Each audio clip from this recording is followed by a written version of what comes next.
The person pulling up in the BMW might have $47 in their checking account. That designer bag your coworker just bought, it costs more than her entire emergency fund. The guy at the bar bragging about his investment portfolio has more credit card debt than actual investments. And the influencer showing off their luxury lifestyle is 3 months behind on rent. A recent study found that nearly half of Americans with credit cards carry a balance month to month. Yet somehow, luxury car sales keep climbing. Designer brand revenue keeps growing. The disconnect between what people actually have and what they're willing to spend has never been wider. Welcome to the era of fake rich. Americans now owe $1.28 trillion in credit card debt. The average household carries over $100,000 in total debt. Yet somehow, the parking lots are full of luxury vehicles, the malls are packed with designer shopping bags, and social media overflows with people flaunting wealth they don't actually have. Something doesn't add up.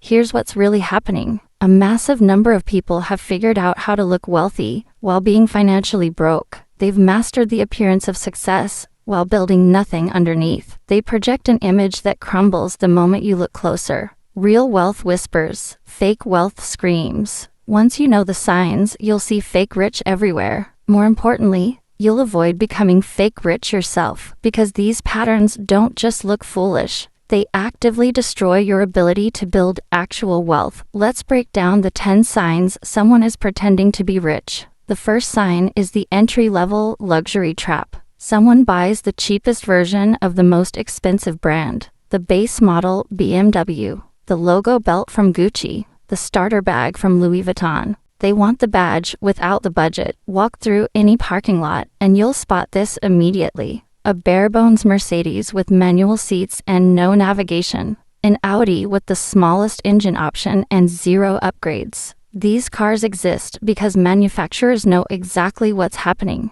People want the emblem on the hood more than they want the actual driving experience. Here's what's interesting. A fully loaded Honda Accord costs roughly the same as a base model luxury sedan. The Honda has better features, more comfortable interior, superior reliability, and lower maintenance costs. But the person chasing status doesn't want a Honda. They want other people to see the 3-pointed star or the 4 rings. And it doesn't stop at the purchase price. That entry-level luxury car comes with luxury maintenance costs. Premium gas instead of regular. Higher insurance premiums. More expensive parts when something breaks. The base model Mercedes costs significantly more to own than the fully loaded Toyota. Not just up front, but every single month for years. The math gets brutal. Someone pretending to be rich might spend 20 to 30% of their income on looking wealthy. Someone actually wealthy spends 2 to 5% on these same categories.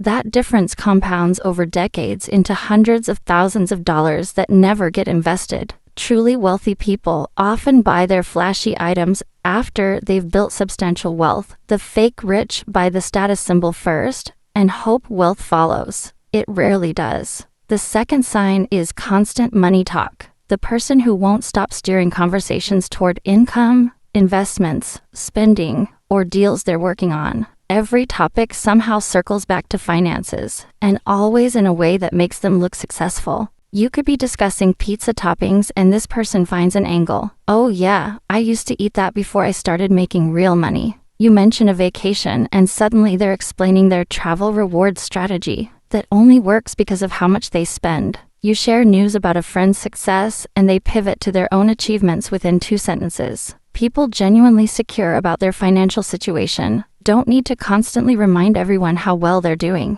The reminder is for themselves, not you. It's external validation, filling an internal void. Watch for a specific pattern, talking about money they're about to make rather than money they've actually made. I've got a huge deal closing next month. Once this investment pays off, everything changes. I'm working on something that's going to be massive. Always future tense because the present doesn't match the image. The money isn't real until it hits your bank account. Deals fall through. Investments go sideways. Opportunities evaporate. But the fake rich talk about projected income as if it's already deposited, because the reality isn't impressive enough. Another tell is confusing revenue with profit. Someone brags about their business doing $500,000, when their actual take-home was $50,000. Still decent money, but not the flex they're presenting. The exaggeration reveals the insecurity. The truly wealthy tend to be private about finances, not because they're secretive,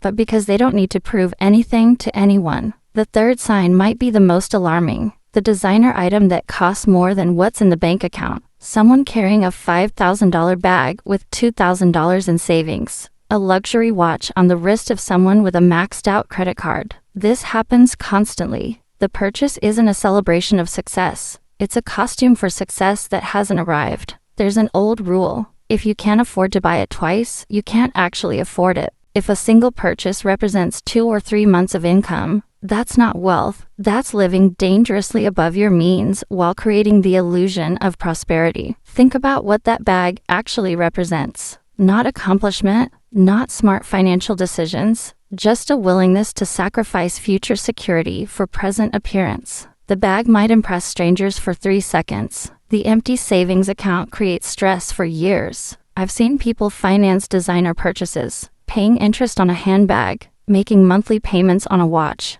The item depreciates while the debt accumulates. By the time it's paid off, they've spent 30% more than the sticker price on something worth half what they originally paid. People with actual wealth rarely make purchases that jeopardize their financial foundation. Their luxury items represent a tiny fraction of their net worth, not a significant chunk of their monthly budget. The fourth sign is the constant one-upper. Whatever you've done, they've done something better. Whatever you bought, they bought something more expensive. Whatever you accomplished, their version was more impressive. You get a promotion, they got a bigger one. You went on a nice vacation. They spent 2 weeks in the south of France flying business class. You bought a new watch. They explain why theirs has a superior mechanical movement, and you can hear the difference in how the seconds hand ticks. Picture this at a dinner party. Someone shares that they just closed on their first home. Before anyone can congratulate them, the one-upper jumps in. That's great, but you really should have waited for a bigger place.